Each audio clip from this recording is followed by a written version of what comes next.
Hi hello ನಮಸ್ತೆ ಎಲ್ರಿಗೂ ಕೂಡ ನ್ಯೂಸ್ 18 ಡಿಜಿಟಲ್ ಕಾಂಟೆಂಟಿಗೆ ಸ್ವಾಗತ. ನಾನು ಆಶಿಕ್ ಮುಲ್ಕಿ. ಮಧ್ಯಪ್ರಾಚ್ಯದ ದೇಶಗಳಲ್ಲಿ ಉಂಟಾಗಿರುವಂತಹ ಉದ್ವಿಗ್ನ ಪರಿಸ್ಥಿತಿ ಎಂಥದ್ದು ಅಂತ ನಾವು ಪ್ರತಿದಿನ ಮಾಧ್ಯಮಗಳಲ್ಲಿ ಸೋಷಿಯಲ್ ಮೀಡಿಯಾದಲ್ಲಿ ನೋಡ್ತಾ ಇದ್ದೇವೆ. ಇಸ್ರೇಲ್ ಮತ್ತು ಅಮೇರಿಕಾ ಜಂಟಿಯಾಗಿ ಇರಾನ್ ಮೇಲೆ ದಾಳಿ ನಡೆಸಿರುವಂಥದ್ದು ಪರಿಣಾಮ GCC ಕಂಟ್ರಿಗಳಲ್ಲಿರುವಂತಹ US ಕ್ಯಾಂಪ್ ಮೇಲೂ ಕೂಡ ಇರಾನ್ ಪ್ರತಿದಾಳಿಯನ್ನು ನಡೆಸಿ ಅಲ್ಲೋಲ ಕಲ್ಲೋಲ ಆಗುವಂತಹ ವಾತಾವರಣ ಮಧ್ಯಪ್ರಾಚ್ಯದ ದೇಶಗಳಲ್ಲಿ ಉಂಟಾಗಿರುವಂಥದ್ದು. ಸೊ ಈ ಮಿಡಿಲ್ ಈಸ್ಟ್ನಲ್ಲಿ ಆಗಿರುವಂಥ ಈ ಯುದ್ಧದ ಸಂಘರ್ಷ ಏನಿದೆ, ಇದರಿಂದಾಗಿ ನಮ್ಮ ಕರ್ನಾಟಕದಲ್ಲೂ ನಮ್ಮ ಬೆಂಗಳೂರಿನಲ್ಲೂ ಕೂಡ ಪರಿಣಾಮ ಬೀರ್ತಾ ಇರುವಂಥದ್ದು. ಸೊ ಯಾವ ಥರದ ಪರಿಣಾಮ ಬೀರ್ತಾ ಇದೆ ಅನ್ನುವಂಥದ್ದನ್ನು ಇವತ್ತಿನ ಈ ವಿಡಿಯೋದಲ್ಲಿ ನಾವು ನೋಡ್ತಾ ಹೋಗೋಣ.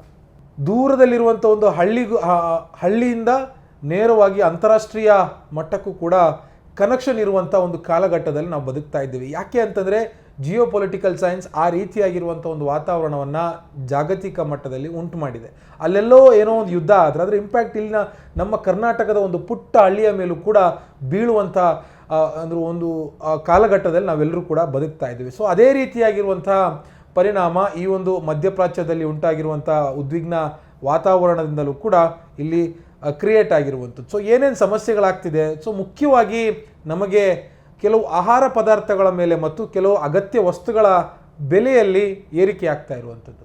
ಸೊ ನಾನು ಒಂದು 3-4 ದಿನಗಳ ಕಾಲ ಸೂಕ್ಷ್ಮವಾಗಿ ಗಮನಿಸಿದಂಥ ಸಂದರ್ಭದಲ್ಲಿ 3-4 ದಿನಗಳ ಹಿಂದೆ ಇದ್ದಂತಹ ದರ ಈಗ ಇಲ್ಲ ಅನ್ನುವಂಥದ್ದು ವಾಸ್ತವ.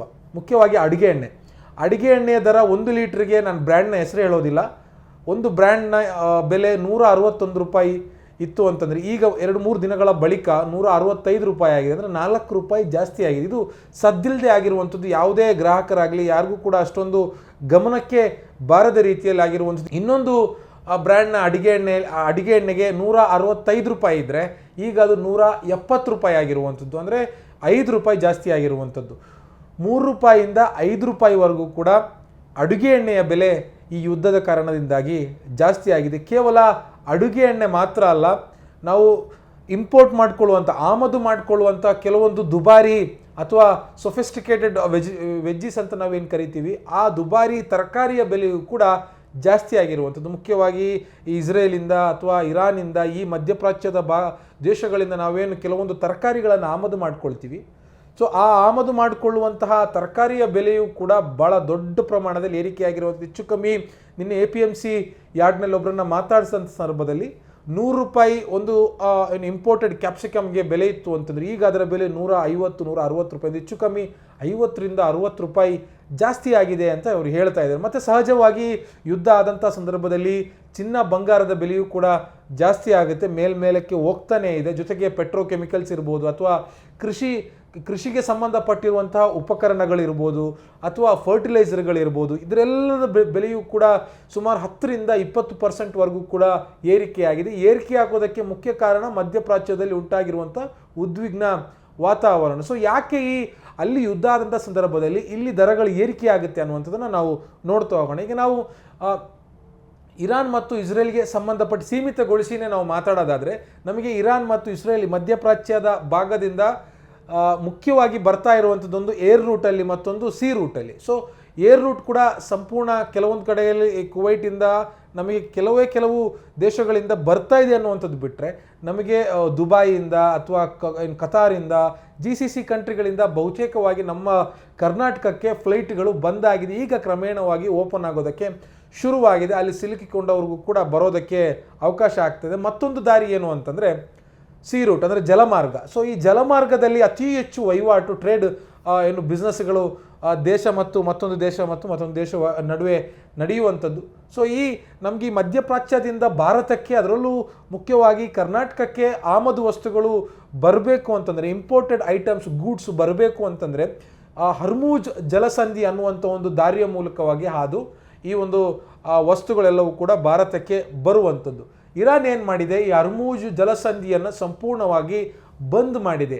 ಯಾವ ಕಂಡೀಷನ್ ಮೇಲೆ ಬಂದ್ ಮಾಡಿದೆ ಅಂತಂದರೆ, ಇಸ್ರೇಲ್ಗೆ ಯಾವುದೆಲ್ಲ ದೇಶಗಳು ಪರೋಕ್ಷವಾಗಿ ಮತ್ತು ನೇರವಾಗಿ ಸಪೋರ್ಟ್ ಮಾಡ್ತಾ ಇದೆಯೋ ಅಂಥ ದೇಶಗಳಿಗೆ ಈ ಜಲಸಂಧಿಯನ್ನು, ಈ ಜಲಮಾರ್ಗವನ್ನು ಉಪಯೋಗಿಸೋದಕ್ಕೆ ನಿಷೇಧವನ್ನು ಹೇರಿರುವಂಥದ್ದು. ಇರಾನ್ ಮಾತು ಮೀರಿ ಯಾರಾದರೂ ಈ ಜಲಸಂಧಿಯನ್ನು, ಈ ಜಲಮಾರ್ಗವನ್ನು ಉಪಯೋಗಿಸಿದ್ರೆ ಅಂಥವ್ರ ಮೇಲೆ ದಾಳಿಯನ್ನು ಇರಾನ್ ದೇಶ ಮಾಡ್ತಾ ಇದೆ. ಈಗ ಈ ಹಿನ್ನೆಲೆಯಲ್ಲಿ ಅಲ್ಲಿ ನೂರಾರು ಶಿಪ್ಗಳು, ಹಡಗುಗಳು ಬರೋದಕ್ಕೆ ಸಾಧ್ಯ ಆಗದೆ ಸುತ್ತಿ ಬಳಸ್ಕೊಂಡು ಬರಬೇಕಾಗಿರುವಂಥದ್ದು. ಸೊ ಹೀಗಾಗಿ ವಸ್ತುಗಳ ಬೆಲೆ, ಟ್ರಾವೆಲಿಂಗ್ ಕಾಸ್ಟ್ ಜಾಸ್ತಿ ಆದಾಗ ವಸ್ತುಗಳ ಬೆಲೆಯೂ ಕೂಡ ಜಾಸ್ತಿ ಆಗ್ತಾ ಇರುವಂಥದ್ದು ಈ ಒಟ್ಟಾರೆ ಬೆಲೆ ಏರಿಕೆ ಮೇಲೆ ಇರುವಂಥ ಒಂದು ಲೆಕ್ಕಾಚಾರ. ಸೊ ಈಗ ಹರ್ಮೂಜ್ ಜಲಸಂಧಿಯಿಂದ ಭಾರತಕ್ಕೆ ವಸ್ತುಗಳು ಬರ್ತಿಲ್ಲ ಅಂತಂದರೆ ಮತ್ತೆ ಯಾವ ದಾರಿಯಿಂದ ಬರ್ತಾ ಇದೆ ಅನ್ನುವಂಥದ್ದನ್ನು ಈಗ ಎಲ್ರಿಗೂ ಒಂದು ಪ್ರಶ್ನೆ ಇರ್ಬೋದು. ಗುಡ್ ಹೋಪ್ ಶಿಖರ ಅನ್ನುವಂಥ ಮತ್ತೊಂದು ದಾರಿಯಿಂದ, ಅದು ನಾನು ಫಾರ್ ಎಕ್ಸಾಂಪಲ್ ಹೇಳೋದಾದರೆ ಇರಾನಿಂದ ಮತ್ತೆ ಭಾರತಕ್ಕೆ ಅದರಿಂದ ನೇರವಾಗಿ ಬರೋದಕ್ಕೆ ಸಾಧ್ಯ ಆದರೆ ಈ ಗುಡ್ ಹೋಪ್ ಶಿಖರದ ಮೂಲಕವಾಗಿ ಬಂದರೆ ಸುತ್ತಿ ಬಳಸ್ಕೊಂಡು ಬರಬೇಕಾಗಿರುವಂಥ ದಾರಿ ಅದು. ಸೊ ಹೀಗಾಗಿ ಟ್ರಾವೆಲಿಂಗ್ ಕಾಸ್ಟ್ ಜಾಸ್ತಿ ಆದಾಗ ವಸ್ತುಗಳ ಮೇಲಿನ ದರವೂ ಕೂಡ ಜಾಸ್ತಿ ಆಗ್ತಾ ಇದೆ ಅನ್ನುವಂಥದ್ದು ಇಲ್ಲಿರುವಂಥ ವ್ಯಾಪಾರಸ್ಥರ ಮಾತು.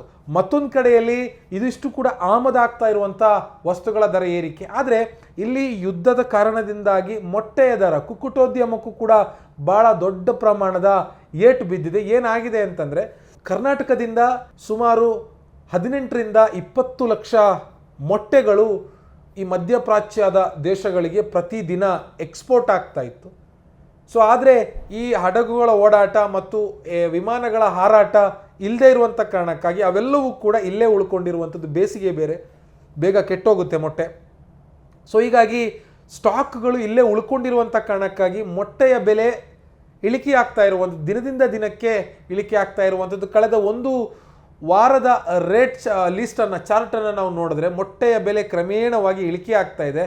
ಹೋಲ್ಸೇಲಲ್ಲಿ 4.5 ರೂಪಾಯಿಗೆ ಒಂದು ಮೊಟ್ಟೆ ಮಾರ್ತಾ ಇದ್ದಾರೆ, ರಿಟೇಲಲ್ಲಿ 5 ರೂಪಾಯಿ 20 ಪೈಸೆಗೆ ಒಂದು ಮೊಟ್ಟೆ ಮಾರ್ತಾ ಇರುವಂಥದ್ದು. ಇದೇ ಒಂದು ವಾರದ ಮುಂಚೆ ನೋಡಿದ್ರೆ ಹೆಚ್ಚು ಕಮ್ಮಿ 6.5 ರೂಪಾಯಿ ಒಂದು ಮೊಟ್ಟೆಯ ಬೆಲೆ ರಿಟೇಲಲ್ಲಿತ್ತು. ಸೊ ಈ ಮೊಟ್ಟೆಯ ಬೆಲೆ ಇಳಿಕೆ ಆದರೆ ಉಳಿದೆಲ್ಲ ವಸ್ತುಗಳ ಬೆಲೆಯೂ ಕೂಡ ಏರಿಕೆ ಆಗ್ತಾ ಇದೆ. ಆಮದು ಮಾಡ್ಕೊಳ್ತಾ ಇರುವಂಥ ವಸ್ತುಗಳ ಬೆಲೆ ಏರಿಕೆ ಆಗ್ತಾ ಇದೆ. ಇದು ಜನಸಾಮಾನ್ಯರಿಗೆ ಮತ್ತಷ್ಟು ಸಮಸ್ಯೆ ಉಂಟು ಮಾಡುತ್ತೆ. ಈಗಾಗಲೇ ದುಬಾರಿ ದುನಿಯಾ, ಬೆಂಗಳೂರಿನಲ್ಲಿ ಅಂತೂ ಬದುಕೋದಕ್ಕೆ ಆಗದೇ ಇರುವಂಥ ಪರಿಸ್ಥಿತಿ ಇದೆ. ಸೊ ಹೀಗಾಗಿ ದಿನದಿಂದ ದಿನಕ್ಕೆ ಕಾರಣ ಯಾವುದೇ ಆಗಿದ್ರೂ ಕೂಡ ಈ ರೀತಿಯಾಗಿ ಬೆಲೆಗಳು ಏರಿಕೆ ಆಗೋದ್ರಿಂದ ಜನಸಾಮಾನ್ಯರಿಗೆ, ಇಲ್ಲಿನ ಶ್ರೀಸಾಮಾನ್ಯರಿಗೆ ಒಂದು ರೀತಿಯ ಸಮಸ್ಯೆ ಉಂಟಾಗ್ತಾ ಇರುವಂಥದ್ದು. ನಿರ್ಭೀತ, ನಿಷ್ಪಕ್ಷಪಾತ, ವಿಶ್ವಾಸಾರ್ಹ ಸುದ್ದಿಗಳಿಗೆ ಮತ್ತೊಂದು ಹೆಸರಾಗಿರುವ ನ್ಯೂಸ್ 18 ಕನ್ನಡ ಈಗ ಆಪ್ನಲ್ಲೂ ಲಭ್ಯವಿದೆ. ದಯವಿಟ್ಟು ಇಲ್ಲಿರುವ QR ಕೋಡ್ ಸ್ಕ್ಯಾನ್ ಮಾಡಿಕೊಂಡು ಆಪ್ ಡೌನ್ಲೋಡ್ ಮಾಡೋದಕ್ಕೆ ಮರಿಬೇಡಿ. ನಿಮ್ಮ ಬೆಂಬಲ ಹೀಗೆ ಸದಾ ನಮ್ಮೊಂದಿಗಿರಲಿ. ಧನ್ಯವಾದ.